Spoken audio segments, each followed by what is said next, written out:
నమస్తే, welcome to magnet TV. నేను ఆదిత్య. కార్తీక్ ఘట్టంనేని దర్శకత్వంలో తేజ సజ్జా, రితికా నాయక్ ప్రధాన పాత్రలు నటించినటువంటి మూవీ మిరాయ్. మరి ఈ సినిమా ఎట్టకేలకు ప్రేక్షకుల ముందుకైతే రావడం జరిగింది.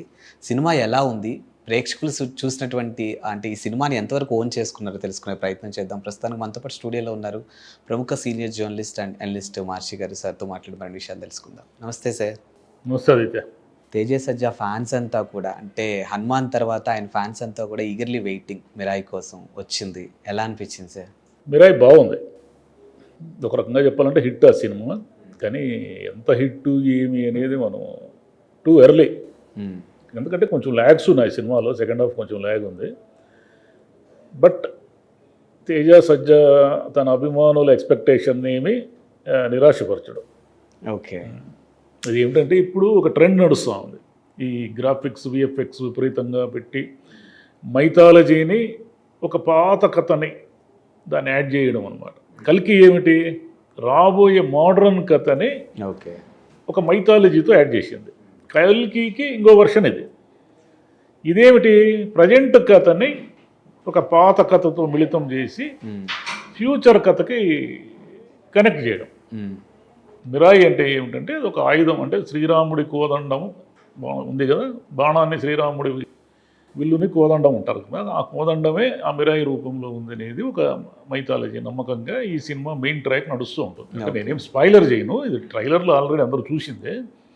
అసలు ఈ మూల కథ ఏమిటంటే ఒక 9 పవిత్ర గ్రంథాలు ఉంటాయి. అశోకుడు కాలంలో వాటిని నిక్షిప్తపరిచి ఉంటారు. దాన్ని విలన్ బ్లాక్ స్వార్డ్ అనే ఒక విలన్ ఆయన 8 గ్రంథాలని స్వాధీనం చేసుకునే క్రమంలో 9వ గ్రంథానికి సంబంధించిన కథ ఇది.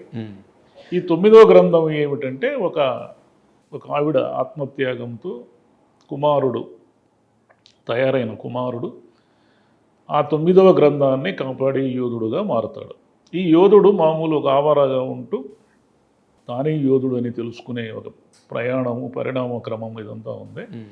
ఇది టోటల్గా జర్నీ, ఈ సినిమా జర్నీ.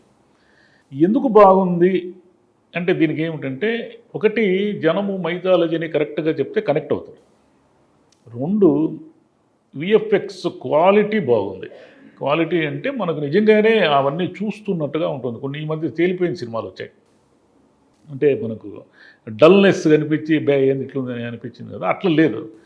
కార్తీక్ ఘట్టంనేని ప్రత్యేకత ఏమిటంటే ఆయనే సినిమాటోగ్రఫరు, ఆయనే డైరెక్టర్ కావడం వల్ల ఆ అత్యంత శ్రద్ధ మనకు కనిపిస్తుంది. ఆయన ఇంత మునుపు కూడా డిఫరెంట్ సినిమాలు తీశాడు, కానీ ఆ సినిమాల్లో కథని అతను మిస్ అయ్యాడు. ఓకే. ఆయన ఎంతసేపు ఫోటోగ్రఫీ మీద కన్ను పెట్టడం వల్ల ఇంత మునుపు వచ్చిన ఈగలు, అదే సూర్య వర్సెస్ సూర్య, ఇవి రెండు కూడా ఏదో మెయిన్ థ్రెడ్ మిస్ అయ్యి ఆ సినిమాలో ఎవరు జనం పట్టించుకోలేదు. ఈ సినిమాకి వచ్చేసరికి ఏమిటంటే గతంలో తాను చేసిన తప్పుల్ని సరిదిద్దుకున్నాడు. ఈ సినిమాలో తన సినిమాటోగ్రఫీ, తన దర్శకత్వ ప్రతిభతో పాటు ఒక మెయిన్ కథ ఒకటి నడుస్తూ ఉంటుంది. సినిమాలో ఎక్కడా కూడా ట్రాక్ తప్పకుండా మెయిన్ ఒకటి నడుస్తూ ఉంటుంది. ఆ కథ ఆధారంగానే బిగినింగ్ టు ఎండ్ వరకు సినిమా ఉంటుంది. కాబట్టి అది మనకు అక్కడక్కడ బోరు కొడుతుంది, నో డౌట్. బోరు కొడుతుంది, సినిమా ఎందుకు డౌన్ అవుతా ఉంది అనుకున్న ప్రతిసారి ఏమిటంటే ఒక మనల్ని ఆశ్చర్యపరిచే అంతటి ఒక యాక్షన్ సన్నివేశం వస్తుంది. ఓకే. యాక్షన్ సన్నివేశం అంటే విపరీతమైన ఆ జపనీసు వీళ్ళు స్టంట్లు, అంటే ఒక డిఫరెంట్ ఫైట్స్ అనమాట. మనం రెగ్యులర్గా చూసే ఫైట్స్ కాకుండా కొంచెం డిఫరెంట్ ఫైట్స్ ఉంటాయి. విలన్గా కూడా మంచు మనోజ్ అద్భుతంగా చేశాడు. మంచు మనోజ్కి ఆ విలనిష్ లక్షణాలు ఎక్కువ ఉన్నట్టున్నాయి. మనకు భైరవం చూసినప్పుడు అతను హీరోగా కంటే ముందు నుంచి విలన్గా ట్రై చేసి ఉంటే అతని కెరీర్ ఇంకోలా ఉండేది మనకు తెలీదు. ఈ విలన్గా చాలా బాగున్నాడు. విలన్ అంటే విలన్ బలంగా ఉంటే ఎప్పుడు కూడా హీరో ఎలివేట్ అవుతాడు. చాలా మంది అది తెలియక విలన్ని వీక్ చేసి, లేదా విలన్ ఏదో సైకో పిచ్చోడిని చూపించేసి ఎంతసేపు హీరో ఎలివేషన్సే పెట్టుకుంటారు. దీంట్లో ఏమిటంటే హీరో కంటే కూడా విలన్ మహాబలవంతుడు. అంతటి బలవంతుడిని ఎదుర్కోవాలి అంటే ఇతనికి అనేక శక్తులు యాడ్ కావాలి. ఒక సామాన్యుడిగా ఉన్నటువంటి హీరోకి అనేక శక్తులు యాడ్ అయితే తప్ప ఒక మహాబలవంతుడిని ఎదుర్కోలేడు. కాబట్టి ఈ జర్నీ నచ్చుతుంది ప్రేక్షకుడికి. హీరోనే విపరీతంగా బలంగా ఉండి విలన్ వీక్ అయిపోతే జనానికి నచ్చదా, వాడిని కొట్టేది ఏమి దేవుడైనా కొడతాడు కదా అనుకుంటా. ఓకే. కాబట్టి ఈ తప్పు చేయకుండా కార్తీక్ ఘట్టంనేని చాలా జాగ్రత్త పడ్డాడు. సంగీతం బాగుంది, విఎఫ్ఎక్స్ బాగుంది. సార్ ఈ సినిమా విషయానికి వస్తే ముందు రోజు తేజ సజ్జ కూడా ఒక ట్వీట్ చేయడం జరిగింది. ప్రభాస్ గారికి ప్రత్యేకంగా కృతజ్ఞతలు తెలిపారు. నిజంగా ఆయన ఉన్నారు ఈ సినిమాలో? ఆయనైతే లేడు, ఎక్కడున్నాడు మరి? మరి ఎందుకు ఆయనకి పర్టికులర్గా ఒక స్పెషల్ థ్యాంక్స్ చెప్పారు ఆయన? నాకు తెలియదు అది. ఓకే. నాకైతే ప్రభాస్ కనిపిస్తే అప్పుడు జనం విపరీతంగా అరుస్తారు కదా, అంతే కదా. ప్రభాస్ ఎక్కడ కనపడాలి? రాముడు క్యారెక్టర్లో కనపడాలి. రాముడు క్యారెక్టర్లో ఆయన ఏం కనపడ్డు కదా, ఆయన ఎవరు వేరే అయినా ఆయన ఫేస్ కూడా చూపించరు. ఓకే. కానీ ప్రభాస్ ఉంటే ఈ పాటికి దాని పబ్లిసిటీ వేరే ఉండేది. సినిమా రిలీజ్ అయిపోయింది కదా, కాబట్టి ఆయన లేరు. కాబట్టి ఎందుకు కృతజ్ఞతలు చెప్పారో వాళ్ళకి ఏమైనా ఎక్కడైనా ప్రమోషన్ వర్క్స్లో ఏమైనా హెల్ప్ చేశారో మనకు తెలియదు. ఓకే. తేజ అనే అతను హీరోగా సెటిల్ అయిపోయినట్లే. సరే, ఇది నార్త్ మొత్తం ఆల్ ఇండియా సినిమా కాబట్టి, పాన్ ఇండియా సినిమా కాబట్టి ఎంత మేరకు అక్కడ రీచ్ అవుతుంది అనేది మనం ఇప్పుడే చెప్పలేము. కానీ బట్ ఫెయిల్యూర్ అయితే కాదు సినిమా. సినిమా ఒక ప్రయత్నం అయితే గట్టిగా చేశారు. విఎఫ్ఎక్స్ కానీ, ఫైట్స్ కానీ, ఒక కథ కానీ, ఇదంతా కూడా ఆ మూడ్ ఉంటుంది సినిమాలో. ఓకే. మధ్యలో ఏదో కామెడీ ట్రాక్ పెట్టడానికి మామూలుగా పోలీసుల ట్రాక్ ఒకటి ఉంటుంది. అది ఏం పెద్దగా జనానికి ఎక్కలేదు. కానీ అది కొంచెం అనవసరము సినిమాకి. దాన్ని ఎందుకు మధ్యలో కొంచెం రిలీఫ్ ఉంటుందని పెట్టుకున్నట్టున్నారు. మామూలుగా ఓల్డ్ సినిమాల్లో ఉంటుంది అది. ఓకే. మరి జగదేక వీరుడు అతిలోక సుందరిలో చూస్తే మెయిన్ ట్రాక్ విలన్ ఆమె శ్రీదేవి చిరంజీవి మధ్య నడుస్తూ ఉన్నప్పుడు మధ్యలో పోలీస్ ట్రాక్ ఒకటి ఉంటుంది. వీళ్ళని పట్టుకోవడానికి జనకరాజు వీళ్ళంతా పోలీసులు ఉంటారు. అట్లా దీంట్లో కూడా ఒక పోలీస్ ట్రాక్ ఉంది. కానీ అది పెద్దగా కథకు ఉపయోగపడదు, అట్లని మరీ బోర్ ఏమి కొట్టదు. ఓకే. ఓకే, నడుస్తుంది సినిమా. అయితే అతను కార్తీక్ చాలా కాలంగా దీనికోసం కష్టపడ్డాడు. సినిమా అయితే నో డౌట్ హిట్, జనానికి నచ్చుతుంది. సూపర్ హిట్టా, బ్లాక్ బస్టరా అవన్నీ మనం ఇప్పుడే చెప్పలేం. కానీ సినిమా నిరాశపరచదు, అంతవరకు కరెక్ట్. అండ్ హనుమాన్ తర్వాత తేజ సజ్జ మీద చాలా పెద్ద రెస్పాన్సిబిలిటీ వచ్చింది. అంటే నెక్స్ట్ సినిమా ఖచ్చితంగా దానికి మించి ఉండాలి కానీ తగ్గకూడదు. సో ఓవరాల్గా అయితే నిలుపుకున్నాడు ఆ రెస్పాన్సిబిలిటీ. చాలామంది హీరోలకు అదే సమస్య. ఇప్పుడు విజయ్ దేవరకొండ కూడా అర్జున్ రెడ్డి అంతటి సూపర్ హిట్ ఇచ్చిన తర్వాత ఆయన మీద ఉన్న ఎక్స్పెక్టేషన్స్ని అందుకోలేకపోయాడు. ప్రభాస్ కూడా అందుకోలేకపోయాడు.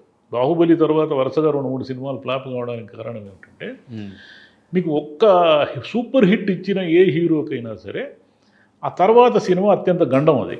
ఓకే. ఆ గండాన్ని ఇతను ఎట్లా దాటేశాడు. మామూలుగా ఆ గండాన్ని ఎవరూ దాటలేకపోయారు. కృష్ణ గారు, అల్లూరి సీతారామరాజు గారు బ్లాక్ బస్టర్ ఇచ్చిన తర్వాత వరుసపెట్టి 10 సినిమాలు ఫ్లాప్ అయినవి, ఆయన చూడలేకపోయారు. కాకపోతే హనుమాన్లో ఏమిటంటే మొత్తం అది ఒక మైథాలజీ టచ్ కాబట్టి ఓవర్ హీరో ఎలివేషన్ లేకపోవడం కూడా తేజ కలిసి వచ్చింది. ఓకే. దీంట్లో కూడా మిరాయిలో కూడా ఏమిటంటే హీరో ఓవర్ ఎలివేషన్ లేకుండా ఉండడం కూడా తేజ ప్లస్ పాయింటే. ఎందుకంటే ఓవర్ ఎలివేషన్ అయిపోతే ఏమవుతుందంటే మిగతా అన్ని సినిమాల్లో ఆయన అలాగే చూడాలని కోరుకుంటారు. ఆయనకి డిఫరెంట్ రోల్స్ వేయలేడు. ప్రభాస్ గారికి ఉన్న ఇబ్బంది అదే. ఓకే. చాలామంది హీరోలు, పెద్ద హీరోలకు ఉన్న ఇబ్బంది ఏమిటంటే ఓవర్ హైప్ క్రియేట్ అయిపోయిన తర్వాత దాని నుంచి ఇప్పుడు అల్లు అర్జున్ ఉన్నాడు, పుష్ప 1, 2 బ్లాక్ బస్టర్లు కదా. ఇప్పుడు నెక్స్ట్ సినిమా ఆయనకి గండం. పుష్ప 3నే తీస్తే ఇంకేం సమస్య లేదు.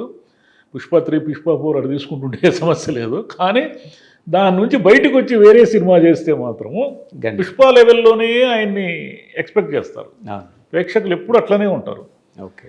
తేజ సజ్జ ఏమిటంటే ఈ మిరాయి అనే రెండో గండాన్ని కూడా దాటేశాడు అతను. అంటే చుట్టూ ప్యాడింగ్ బాగుంది. శ్రీయ ఉన్నారు, మన జయరాము ఉన్నారు, మంచు మనోజ్ బాగా చేశారు.